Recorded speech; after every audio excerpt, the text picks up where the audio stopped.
Hi అండి, ready అయ్యాను. ఓ sister comment పెట్టారు, ఈ శారీ బాగుంటుందనేసి పెట్టారు. నేను ఈరోజు కట్టుకున్నాను. ఆ సిస్టరు ఈ శారీ అయితే బాగుంటుందని పెట్టారు. నేను ఒక వీడియోలో ఏ శారీ బాగుంటుందో అని అడిగాను. ఆ సిస్టర్ కోసం నేను ఈరోజు ఈ శారీ కట్టుకున్నాను.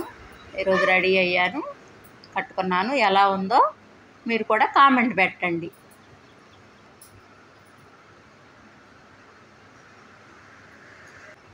ఓకే, ఈరోజు నేను కొన్ని వాయిస్ చెప్పాను, మాటలు అవి వినండి. వీడియో కొన్ని మంచి మాటలు చెప్పాను. అయితే ఈ వీడియో చూసి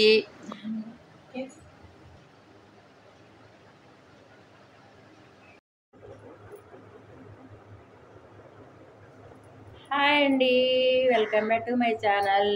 ఈరోజు నేనేం చెప్పాలి అనుకుంటున్నానంటే, ఒక వీడియో చూశాను నేను. ఒక ఆవిడ వీడియో పెట్టారు, నాకే ఎందుకు కష్టాలు వస్తున్నాయి అనేసి ఒకటి పెట్టారు. కష్టాలు అనేవి అందరికీ వస్తాయండి, ఎవ్వరికి రాకోకుండా ఉండవు, అందరికీ వస్తాయి. అవి కొంతమంది చెప్పుకుంటారు, కొంతమంది చెప్పుకోరు. అది వాళ్ళ దీన్ని బట్టి ఉంటుంది. కాకపోతే నేనైతే నా విషయంలో జరిగింది నేను చెప్పాలనుకుంటున్నాను ఈరోజు. అదేంటంటే, మామూలుగా నా చిన్నప్పుడు ఒక విషయం జరిగింది, అది చెప్తాను ఈరోజైతే. నాకు 11 ఏళ్ళు అట్లా ఉంటాయి, 12, 11 అట్లా ఉంటాయి నాకు. అప్పుడు మా పక్కింటి ఒక ఆవిడ సోది చెప్పించుకుంటుంది. అక్కడికి వెళ్ళి నేను కూర్చున్నాను. అయితే ఆవిడ సోది చెప్పించుకుంది, అయిపోయింది, నేను కూర్చున్నాను. ఆవిడ నా చెయ్యి ఈయమ్మ నీకు చూస్తాను అంది. నేను ఈయన అన్నాను. ఏం లేదు, ఊరికే నీకు చెప్తాను అని చెయ్యి తీసుకొని చూసింది. చూసేసి ఆవిడ అంది, నువ్వమ్మ ఇంత తీసుకెళ్తావు అమౌంట్, నీకు ఈ వైపు నుంచి మంచిగా ఉద్యోగం చేసే అబ్బాయి వస్తాడు అని చెప్పింది. అప్పుడే నాకు తెలియదు, నాకంత ఏదో చెప్పిందిలే అనేసి నేను అనుకున్నాను. అది మట్టుకు వాస్తవంగా జరిగిందండి. నాకు బాగా గుర్తుండిపోయింది. ఆవిడ ఎలా అయితే చెప్పిందో ఖచ్చితంగా అలాగే జరిగింది నాకు. అది నాకు ఇప్పటికీ గుర్తుండిపోయింది. అయితే రీసెంట్గా మేము మోపుదేవి వెళ్ళాము. మోపుదేవి వెళ్తే ఆవిడ ట్రైన్లో కనపడింది నాకు. అసలు ఎప్పుడో అది ఆవిడ కొంచెం వయసు అయిపోయింది, ఆవిడ ట్రైన్లో కనపడింది. అయితే ఆవిడని నేను గుర్తుపట్టి నేను అడిగాను, నువ్వు సోది చెబుతావు కదా పలానా ఊర్లో ఇదివరకు చెప్పేదాని అంటే, ఇప్పుడు చెప్పట్లేదమ్మా, నేను భద్రాచలం వెళ్ళిపోయాను, ఇప్పుడు అయితే నేను చెప్పట్లేదు అని అంది. నాకు ఆవిడ చెప్పిన మాటలు అన్నీ కరెక్ట్గా జరిగాయి అనేసి నేను ఆవిడకి డబ్బులైతే ఇచ్చాను ఆ రోజు. చాలా బాగా ఆనందంగా ఫీల్ అయింది ఆవిడ కూడా. అంటే ఇవన్నీ చెప్పలేదు కానీ మామూలుగా డబ్బులు ఇచ్చాను ఆ రోజు ఆమెకి, నేను ట్రైన్లో కనపడితే. ఆవిడ మా హస్బెండ్ అన్నారు, ఈ అమ్మాయి ముఖం చూడు ఎట్లా ఉంది, ఈ అమ్మాయి ముఖం చూసి చెప్పు అంటే, ఆ అమ్మాయికి ఏమీ లక్ష్మీ కళ ఆ అమ్మాయిది అని అంది. అసలు నిజంగా అండి, ఆవిడ చెప్పిన మాట ఖచ్చితంగా జరిగింది.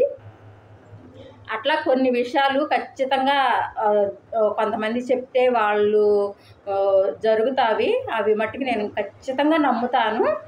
అది ఎప్పుడో జరిగింది, అది నాకు బాగా గుర్తుండిపోయింది. అది ఇప్పటికీ నేను తలుచుకుంటూ ఉంటాను.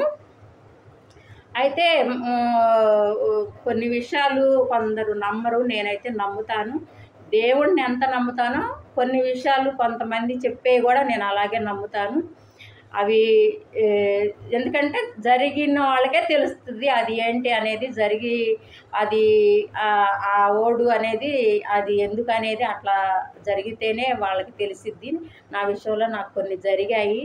అట్లా అని మనం వేరే వాళ్ళని వీర్షపోకూడదు, వాళ్ళ మీద మంచి మనసుతో ఉండాలి. ఎవరి విషయంలో అయినా సరే మంచి మనసుతో ఉంటే మనకు ఖచ్చితంగా అదే మంచి జరిగిద్ది అని అయితే నేను ఖచ్చితంగా నమ్ముతాను. నేను ఫస్ట్ నుంచి అట్లాగే ఉంటాను. ఎక్కువ మాట్లాడను, ఓవర్గా మాట్లాడను. అలా అనేసి నాకు తెలిసిన విషయాలు తెలుసని ఓకే మాట్లాడను. నాకు తెలిసిన విషయాలు కూడా నాకు తెలియదు అన్నట్టుగానే ఉంటాను. నేను చాలా సైలెంట్గా ఉంటాను. ఇప్పుడు వీడియోల్లో కొంచెం మాట్లాడుతున్నాను కానీ మామూలుగా అయితే నేను తక్కువ మాట్లాడతాను. డీసెంట్గా ఉంటాను. నేను నా వరకు నేను అట్లా ఉంటాను. అది చూసే వాళ్ళకి ఎలా ఉంటుందో నాకైతే తెలియదు. నేనైతే అలాగే ఉంటాను. అయితే బాధలు అనేవి అందరికీ వస్తాయి. అవి చెప్పుకుంటారు కొంతమంది చెప్పుకోరు. వచ్చినా వాటిని మనం చిరునవ్వుతోనే ఉండాలి. మన ముఖం ఎప్పుడైనా నవ్వుతూనే ఉండాలి. అలా అనేసి కుంగిపోవటం, బాధపడటం అవన్నీ ఉండకూడదు. మనం ఎప్పుడైనా సరే ఈరోజు బాధ వచ్చిందని ఒక రకం, రేపు ఇంకో సంతోషం వచ్చిందని ఇంకో రకం, అలా అయితే ఉండకూడదు. ఎప్పుడూ మనం ఒకేలాగా ఉండాలి.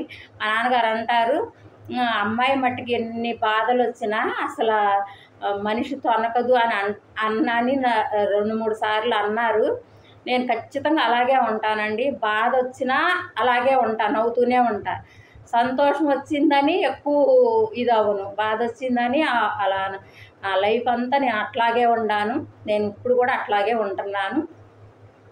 అదే నాకు మంచి జరిగింది అని అయితే నేను ఖచ్చితంగా నమ్ముతాను. ఒకళ్ళని మనం తప్పుగా అనుకోవడం, ఇంకొకళ్ళని అట్లా మాట్లాడటం నేను అట్లా చేయను. ఎవళ్ళ మనస్తత్వం బట్టి వాళ్ళు ఉంటారు. అలాగే అనుకోవాలి. వాళ్ళ మనస్తత్వం అది, అట్లా ఉంటారు. మన మనస్తత్వం ఇది, ఇట్లా ఉంటాం. అంతేవరకే కానీ మనం ఇంకొకరిని తప్పుగా అనుకోకూడదు అనేదే నా అభిప్రాయము. నేను నా అభిప్రాయం మట్టుకే చెబుతున్నాను. వేరే వాళ్ళది ఎవరిది నేనైతే చెప్పటం లేదు. నా విషయాలే నేను చెప్తాను. వీడియోలో మట్టుకి ఏది నేను ఇంకొక రకంగా చెప్పను. ఇంకపోతే చాలా విషయాలు చెప్పాలి, మీతో షేర్ చేసుకోవాలి అనుకుంటున్నాను. ఖచ్చితంగా ఒక్కొక్క వీడియోలో ఒక్కొక్క విషయం నేను చెప్తాను మీతోటి. ఈ రోజుకైతే ఇంతే. ఇంకొక వీడియోలో మళ్ళీ కలుస్తా. నా చీర ఎలా ఉంది? బాగుందా? ఒక సిస్టర్ నాకు కామెంట్ పెట్టింది, ఈ శారీ చాలా బాగుందని కామెంట్ పెట్టింది. ఇప్పుడు ఆ సిస్టర్ కోసం నేను ఇలా రెడీ అయ్యాను. ఆ సిస్టర్ కోసం ఈ చీర కట్టుకున్నాను ఈరోజు. ఎప్పుడో ఒక వీడియో పెట్టాను, ఏ చీర బాగుందో కామెంట్ పెట్టండి అని. ఓ సిస్టర్ పెట్టింది, ఈ శారీ చాలా బాగుందని పెట్టేసింది. ఈరోజు కుదిరింది నాకు ఈ శారీ కట్టుకోవటం. ఎలా ఉందో మీరు కూడా కామెంట్ పెట్టండి. నేను కట్టుకుంటే ఎలా ఉందో కామెంట్ పెట్టండి. ఈ శారీ కోసం నేను ఈరోజు రెడీ అయ్యాను. ఆ సిస్టర్ కోసమే నేను ఈ శారీ కట్టుకున్నాను. ఈ శారీ బాగుందని పెట్టింది. నాకు అప్పటి నుంచి ఈ శారీ కట్టుకోవడం అయితే కుదరలేదు. ఈరోజు అయితే కట్టుకున్నాను. ఎలా ఉందో మీరు కూడా కామెంట్ పెట్టండి.